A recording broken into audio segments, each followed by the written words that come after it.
Bonjour, nous lisons aujourd'hui dans l'évangile de Marc au chapitre 5, nous lirons les versets 21 à 43. Jésus revint en barque de l'autre côté du lac. Une grande foule s'assembla autour de lui alors qu'il se tenait au bord du lac. Un chef de la synagogue locale nommé Jairus arriva. Il vit Jésus, se jeta à ses pieds et le supplia avec insistance. « Ma petite fille est mourante, dit-il. Je t'en supplie, viens et pose les mains sur elle afin qu'elle soit sauvée et qu'elle vive. » Jésus partit avec lui, une grande foule l'accompagnait et le pressait de tous côtés. Il y avait là une femme qui avait des pertes de sang depuis 12 ans. Elle avait été chez de nombreux médecins, dont le traitement l'avait fait beaucoup souffrir. Elle y avait dépensé tout son argent, mais cela n'avait servi à rien. Au contraire, elle allait plus mal. Elle avait entendu parler de Jésus. Elle vint alors dans la foule, derrière lui, et toucha son vêtement. Elle se disait, « Si je touche au moins ses vêtements, je serai guérie. » Sa perte de sang s'arrêta aussitôt et elle se sentit guérie de son mal. Au même moment, Jésus se rendit compte qu'une force était sortie de lui. Il se retourna au milieu de la foule et demanda « Qui a touché mon vêtement ?» Ses disciples lui répondirent « Tu vois que la foule te presse de tous côtés et tu te demandes encore « Qui m'a touché ?» Mais Jésus regardait autour de lui pour voir qui avait fait cela. La femme tremblait de peur parce qu'elle savait ce qui lui était arrivé.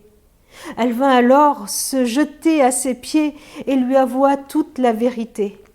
Jésus lui dit, « Ma fille, ta foi t'a guérie.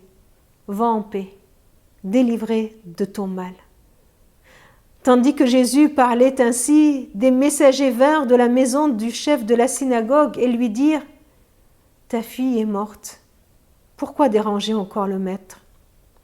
Mais Jésus ne prêta aucune attention à leurs paroles et dit à Jairus, « N'aie pas peur, crois seulement. » Il ne permit alors à personne de l'accompagner, si ce n'est à Pierre, à Jacques et à son frère Jean.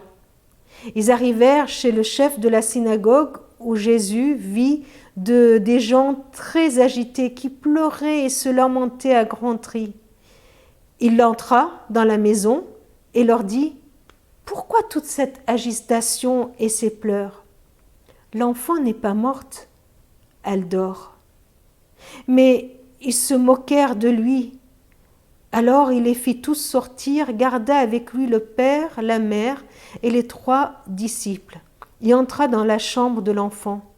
Il la prit par la main et lui dit « Talitha, koum », ce qui signifie « fillette, debout, je te le dis ». La fillette se leva aussitôt et se mit à marcher. Elle avait 12 ans. Aussitôt, tous furent frappés d'un très grand étonnement. Mais Jésus leur recommanda fermement de ne le faire savoir à personne. Puis il leur dit « Donnez-lui à manger ». Ce qui me touche dans ce texte, c'est de voir cet homme d'un haut rang oser venir se jeter aux pieds de Jésus, devant une grande foule. Il n'a pas peur de s'humilier. Il n'a pas honte du qu'en dira-t-on. Pourquoi ? Parce qu'il aime sa fille et parce qu'il croit que Jésus peut faire quelque chose pour sa fille. Ce qui me touche aussi, c'est de voir cette femme considérée comme impure à cause de sa perte de sang par les religieux, par la loi. Et elle ose faire ce qui ne lui est pas permis. Elle vient toucher Jésus. Pourquoi ? Parce qu'elle croit en Jésus. Parce qu'elle croit qu'en lui se trouve une puissance extraordinaire qui peut la délivrer de ces 12 années de tourment. Je suis touchée par la compassion de Jésus qui s'arrête pour parler avec cette femme, pour la restaurer dans sa dignité, lui donner toute sa légitimité. Je suis touchée par les paroles de Jésus qui viennent apaiser le cœur d'un père qui apprend que sa fille vient de mourir. Alors, qu'est-ce que nous pouvons faire de ce texte? Eh bien, après la lecture de ce texte, je veux moi aussi avoir le courage, l'humilité, l'audace de m'approcher de Jésus en tout temps, pour lui demander de l'aide, pour moi-même ou pour mes bien-aimés, de lui demander son secours, de lui demander de venir délivrer. Je veux prendre aussi le temps de m'arrêter pour l'entendre me parler, me dire à moi aussi, ma fille, ta foi t'a guérie, va en paix, délivrée de ton mal. Ou encore, n'aie pas peur, crois seulement. Prions. Merci Seigneur pour cette femme, pour ce père qui ont osé venir te voir. Alors comme eux, Seigneur, je veux oser venir et t'apporter notre monde qui va mal. Je veux t'apporter mes amis qui sont malades. Je veux t'apporter ceux qui souffrent et qui ont besoin que tu les délivres. Je crois en toi, Seigneur. Je crois que tu as compassion de chacun de nous, que tu es plus fort que la maladie, que tu es même plus fort que la mort. Alors viens, Seigneur, à notre secours. Amen.